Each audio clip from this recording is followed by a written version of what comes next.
Au début de l'automne 1907, lorsque les brumes épaisses commençaient à s'étendre sur les collines du nord de la France, un homme nommé Étienne Morel arriva dans une petite ville oubliée par le temps. La ville semblait suspendue dans une époque qui refusait de disparaître. Les ruelles étroites serpentaient entre des maisons de pierre noircies par les hivers anciens, et les lampes à huile jetaient, à la tombée du soir, une lumière tremblante qui rendait chaque façade plus ancienne encore. Étienne n'était pas venu par choix. Quelques semaines plus tôt, une lettre scellée lui avait annoncé qu'un parent éloigné, dont il ignorait presque l'existence, venait de mourir sans héritier direct. Cet homme lui avait laissé une propriété située à l'écart de la ville, au bout d'un chemin bordé de peupliers tordus par le vent. La maison apparaissait rarement dans les conversations des habitants. Pourtant, lorsqu'elle était mentionnée, un silence étrange semblait suivre. Personne ne donnait d'explication claire, mais chacun semblait connaître son existence. Le jour de son arrivée, le ciel était bas et lourd. Étienne suivit le chemin boueux qui traversait un petit bois sombre, où les branches des arbres se penchaient, comme si elles cherchaient à barrer le passage. Après plusieurs minutes de marche, la silhouette de la maison apparut enfin entre les troncs. Elle était plus grande qu'il ne l'avait imaginé. La demeure se dressait sur un terrain envahi par les herbes hautes. Ses murs gris portèrent les marques de décennies d'humidité et de vent violent. Les volets, fermés depuis longtemps, pendaient légèrement de leurs gonds. Le toit, couvert d'ardoises ternies, semblait presque absorber la lumière du ciel. Quelque chose dans l'architecture donnait l'impression que la maison avait été agrandie plusieurs fois au fil des années, comme si chaque génération avait ajouté un morceau sans réellement se soucier de l'ensemble. Étienne passa les premières heures à ouvrir les fenêtres et à laisser entrer l'air froid de l'extérieur. La poussière s'éleva dans les rayons de lumière comme une brume silencieuse. Les pièces du rez-de-chaussée semblaient ordinaires pour une maison de campagne ancienne. Un salon aux meubles recouverts de draps, une salle à manger sombre, une cuisine où subsistaient encore quelques ustensiles rouillés. Rien d'inquiétant, rien d'inhabituel. Pourtant, à mesure qu'il explorait les couloirs étroits de l'étage supérieur,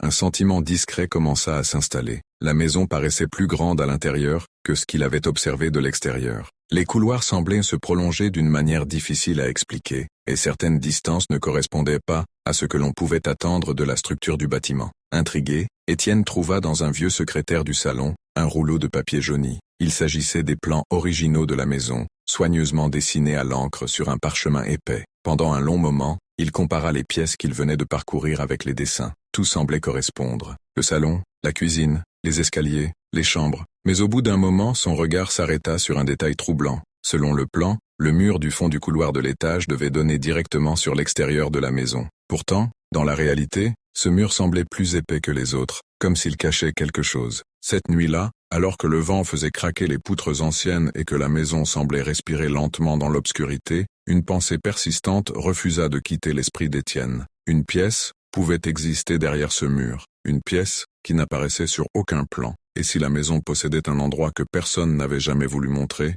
ou peut-être jamais voulu retrouver? La nuit s'installa lentement autour de la maison, comme une marée silencieuse qui envahissait chaque pièce. Dans l'obscurité, la demeure semblait différente. Les couloirs paraissaient plus longs, les escaliers plus abrupts, et les planchers de bois résonnaient sous le moindre mouvement, comme s'ils portèrent la mémoire de pas anciens. Étienne dormit peu. Une sensation étrange persistait, semblable à une question qui refuse de disparaître. L'image du plan de la maison revenait sans cesse dans son esprit. Ce mur du fond, ce mur trop épais, occupait désormais toute son attention. À l'aube, lorsque la lumière grise du matin commença à filtrer à travers les rideaux poussiéreux, il retourna à l'étage avec le rouleau de plan sous le bras. Le couloir était étroit et silencieux. Les murs, recouverts d'un papier peint fané aux motifs floraux, semblaient absorber la lumière. Au bout du passage, se trouvait le mur. À première vue, il ne présentait rien d'extraordinaire. Une surface lisse, vieillie, dont la peinture s'écaillait par endroits. Pourtant, en s'en approchant, une différence subtile devenait perceptible. Le mur avançait légèrement dans le couloir, comme si à un moment indéterminé dans le passé, quelqu'un avait volontairement épaissi cette partie de la structure. Étienne posa sa main contre la surface froide. Le plâtre était plus dur que celui des autres murs, presque dense. Il frappa doucement avec les jointures de ses doigts. Le son qui répondit était étrange. Pas le bruit plein d'un mur massif, mais une résonance étouffée, creuse, presque imperceptible. Derrière cette paroi,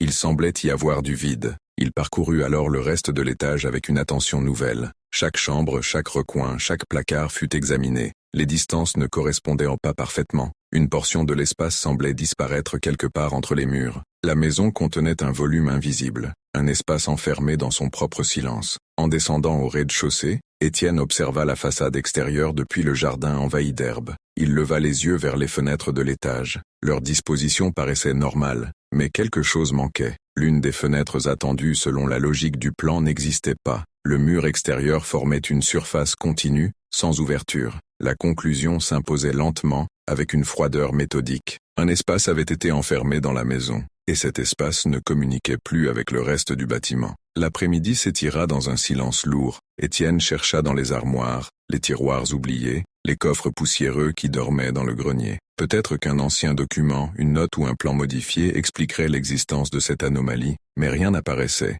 La maison semblait avoir effacé toute trace de cette modification. Pourtant, à mesure que la journée avançait, un autre détail commença à troubler l'atmosphère. Certains sons ne correspondaient pas au vent. Par moments, dans les longues minutes de silence, Étienne croyait percevoir quelque chose de très faible, derrière le mur du couloir. Une vibration presque imperceptible, semblable au frottement d'un objet contre du bois, ou au déplacement lent d'un air enfermé depuis longtemps. Peut-être une illusion, peut-être le travail du vent dans les cavités des murs. Pourtant, en remontant l'escalier au crépuscule, il s'arrêta de nouveau devant la paroi. La maison était immobile, le couloir, plongé dans l'ombre, et dans ce silence absolu, une certitude étrange commençait à s'installer dans son esprit. Ce qui se trouvait derrière ce mur n'avait peut-être jamais été destiné à être découvert. Mais la maison, après tant d'années, semblait désormais prête à révéler ce qu'elle gardait enfermé. Le troisième jour dans la maison apporta avec lui une sensation différente, presque palpable, comme si les murs eux-mêmes avaient commencé à réagir à la présence d'un regard trop attentif. Le silence de la demeure n'était plus seulement celui d'un lieu abandonné. Il possédait désormais une tension discrète semblable à une attente immobile. Depuis l'aube, Étienne observait la maison avec une précision nouvelle. Chaque mur, chaque plafond, chaque angle semblait dissimuler une histoire que le temps avait tenté d'effacer. Mais la découverte du mur trop épais avait changé sa manière de regarder les lieux. La maison n'était plus simplement ancienne. Elle était construite autour d'un secret. Au milieu de la matinée, Étienne apporta une lampe à huile, un marteau et un vieux ciseau trouvé dans une armoire du rez-de-chaussée. Il remonta lentement l'escalier qui menait au couloir de l'étage. Les marches grinçaient sous son poids, avec une lenteur plaintive. Devant le mur, il resta un long moment immobile. La lumière de la lampe dessinait des ombres irrégulières sur la surface du plâtre. Les motifs fanés du papier peint semblaient presque se déformer sous l'éclairage tremblant. Puis le premier coup résonna. Le marteau frappa doucement le ciseau, retirant un petit fragment de plâtre. La poussière tomba lentement sur le plancher. Le bruit du choc se propagea dans le couloir avec une clarté étrange. Chaque coup révélait une matière plus compacte que prévu. Le mur avait été renforcé, peut-être même reconstruit entièrement pour sceller ce qui se trouvait derrière. Après plusieurs minutes d'effort, une fissure apparut. Elle était étroite mais suffisante pour laisser passer un mince filet d'air. Un air froid, bien plus froid que celui qui circulait dans la maison. Étienne s'arrêta immédiatement. La lampe vacilla légèrement. Ce souffle invisible semblait provenir d'un espace profondément isolé, comme si l'air emprisonné derrière le mur n'avait pas circulé depuis des décennies. La fissure fut élargie avec précaution. Le plâtre céda par morceaux, révélant finalement une surface inattendue, du bois, une vieille porte. Elle était dissimulée à l'intérieur du mur, entièrement enfermée par la maçonnerie. Son bois était sombre, presque noirci par l'âge. Aucun encadrement visible ne la reliait au couloir. Elle semblait avoir été emprisonnée dans la structure même de la maison. La poignée de métal était couverte de corrosion. Autour de la serrure, le bois portait des marques profondes, comme si quelqu'un avait tenté autrefois de l'ouvrir avec force. Mais ce qui troubla le plus Étienne n'était pas la porte. C'était l'absence totale de poussière autour de la poignée. Comme si, malgré les années, quelque chose avait récemment touché ce métal froid. Une sensation étrange parcourut le couloir. La lampe vacilla encore. Le silence devint plus dense. En approchant la lumière de la fissure élargie, Étienne aperçut l'obscurité derrière la porte. Pas simplement l'ombre d'une pièce fermée, mais une obscurité plus profonde, comme si l'espace lui-même absorbait la lumière. La maison semblait retenir son souffle. Même les craquements habituels du bois avaient disparu. Tout paraissait suspendu. À cet instant précis, Étienne comprit quelque chose qui n'apparaissait sur aucun plan, dans aucun document trouvé jusque-là. La pièce avait été enfermée volontairement. Quelqu'un avait pris le temps de dissimuler cette porte derrière un mur entier. Quelqu'un avait voulu que cet endroit disparaisse. Et pourtant, alors que la lampe éclairait faiblement la poignée corrodée, une pensée étrange s'imposa lentement dans l'esprit d'Étienne. Peut-être que la pièce n'avait jamais été simplement abandonnée. Peut-être que ce qui se trouvait derrière cette porte n'avait jamais réellement quitté la maison. La lampe à huile diffusait une lumière instable qui semblait hésiter à pénétrer l'obscurité derrière la porte dissimulée. Le couloir, silencieux depuis de longues minutes, paraissait observer la scène avec une patience presque inquiétante. Le mur éventré révélait désormais ce que la maison avait caché pendant des décennies.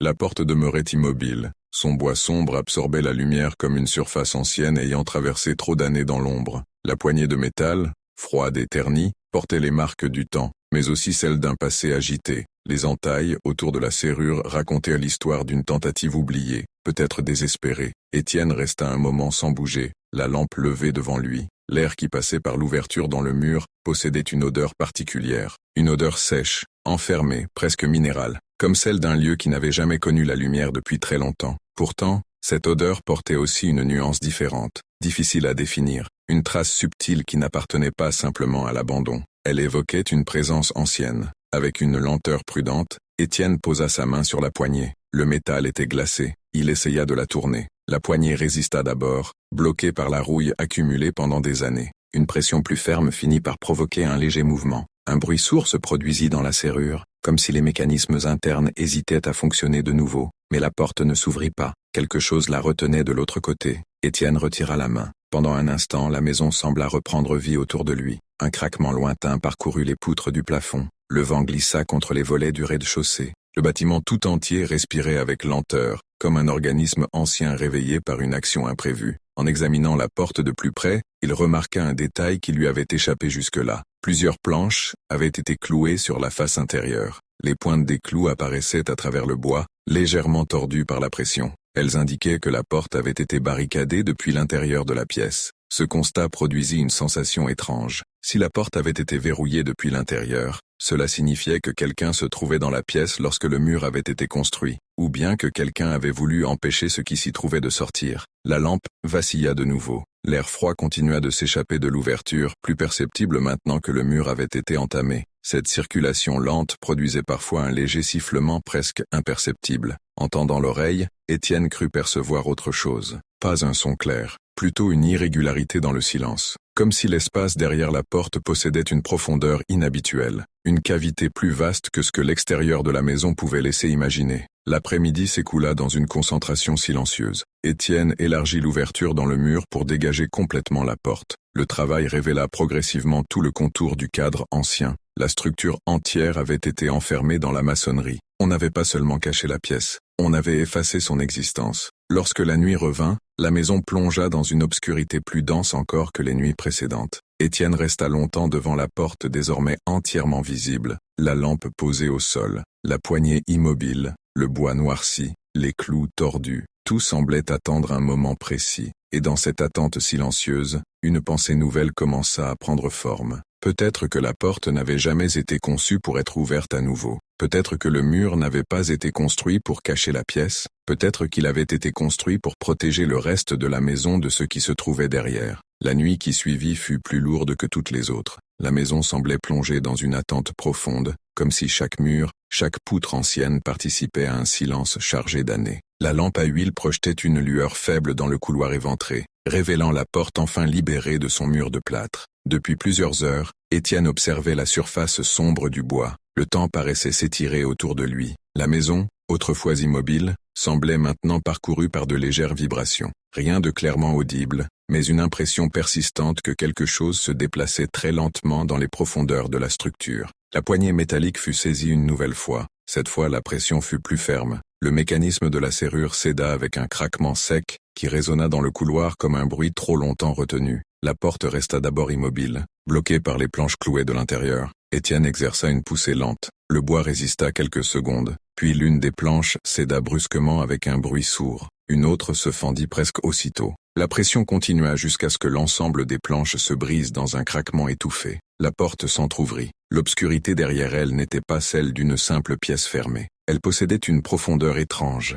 presque liquide, comme si l'air lui-même avait stagné trop longtemps. La lampe fut levée. La lumière pénétra lentement dans l'espace. La pièce révélée était plus grande que ce que la maison aurait dû contenir. Les murs de pierre formaient un espace irrégulier, bien plus ancien que le reste de la construction. Il ne s'agissait pas d'une chambre oubliée, mais d'une pièce qui semblait appartenir à une structure plus ancienne, peut-être même antérieure à la maison elle-même. Le sol était couvert d'une fine couche de poussière immobile. Au centre de la pièce se trouvait une chaise de bois. Elle faisait face à un mur nu. Les années avaient assombri son bois, mais sa forme restait intacte. Sur le sol, autour de ses pieds, la poussière semblait légèrement perturbée, comme si quelque chose s'était déplacé dans cet espace à un moment indéterminé. Étienne avança lentement. La lumière de la lampe révéla alors le mur devant la chaise. Des marques y avaient été gravées, des lignes profondes, répétées, accumulées au fil du temps, des centaines de traits irréguliers, semblables à ceux qu'un prisonnier pourrait tracer pour compter les jours, mais leur disposition n'était pas régulière. Elles formaient des motifs confus,